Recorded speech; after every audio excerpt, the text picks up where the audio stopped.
AMK 12 ini mempunyai matlamat dengan tema Keluarga Malaysia Makmur, Inklusif dan Mampan. Dan kita nampak bahawa perbelanjaan pembangunan telah pun ditingkatkan kepada 400 bilion. Suatu perbelanjaan yang paling besar dalam sejarah Malaysia dalam kesemua AMK yang sebelum ini yang telah pun kita luluskan. Dan walaupun kita berada di suatu masa pandemik sekarang. Dan ini berbanding dengan AMK 11 yang menelan satu perbelanjaan lebih kurang 260 bilion. Angka 400 bilion ini merupakan angka yang paling tinggi. Dan kerjaan AMK 12, Datuk Timbalan Yang Dipertua, bergantung kepada keberkesanan pelaksanaan projek-projek.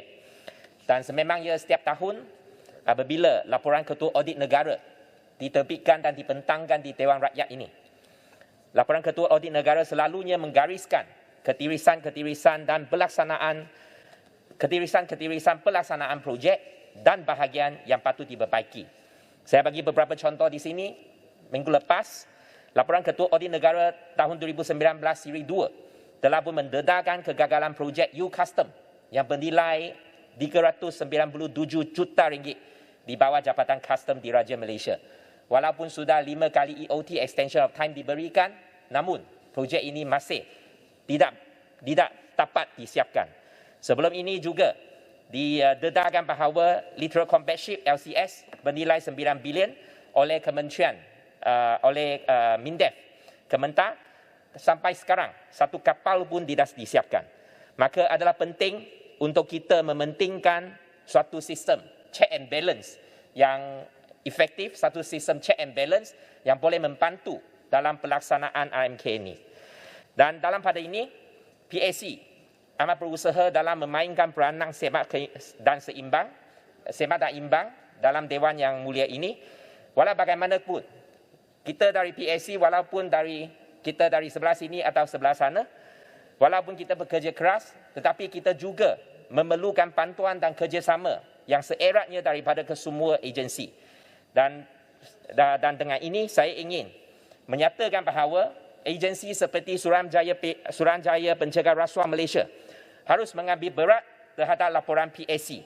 Dan saya ingin mengucapkan syabas kepada SPRM kerana telah melancarkan siasatan dan tangkapan dalam kes U-Custom. Namun demikian, Datuk Timbalan Yang Dipertua, saya nak bangkitkan di sini bahawa dalam kes laporan kawalan pekerja asing, yang mana laporan PAC telah pun dibentangkan di Dewan ini pada tahun lepas, yang mana PAC mendapati ada wujudnya peranan pengantara yang merupakan ahli-ahli politik dan kita menggesa supaya SPRM membuat siasatan. SPRM selepas itu telah memberikan jawapan kepada PAC bahawa kes ini telah pun habis disiasat dengan No Further Action NFA pada tahun 2019.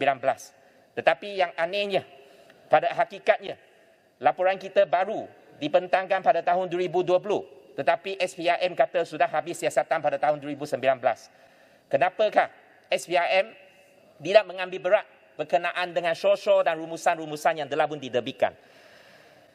Datuk Timbalan Yang Dipertua, saya percaya bahawa setelah MOU ditandatangani, telah wujudnya usaha untuk transformasi parlimen.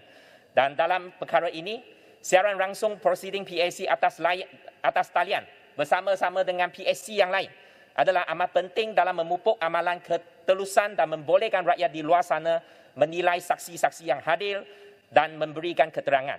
Semakan skrutini ini oleh rakyat adalah amat penting dan pada masa yang sama, laporan PAC juga harus diberikan masa dan ruang untuk perbahasan dan ini adalah penting kerana setiap intipati laporan PAC diberhalusi dalam Dewan ini oleh ahli-ahli Dewan. Saya percaya bahawa usaha transformasi kedua-dua cadangan ini merupakan cadangan yang amat penting dalam usaha kita untuk mentransformasikan parlimen, untuk menjadikan parlimen suatu contoh yang terbaik di seluruh dunia. Datuk Timbalan Yang Dipertua, salah satu tema dalam AMK 12 ini adalah untuk menjana semula ekonomi. PKS, perniagaan kecil dan sederhana, merupakan tunjang ekonomi negara.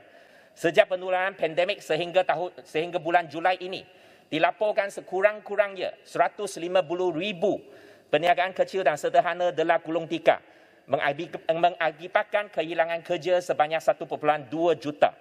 Dalam setahun yang akan datang ini adalah amat penting untuk kita memastikan kelangsungan PKS, dan salah satu cara yang efektif dan terus adalah program subsidi upah PSU.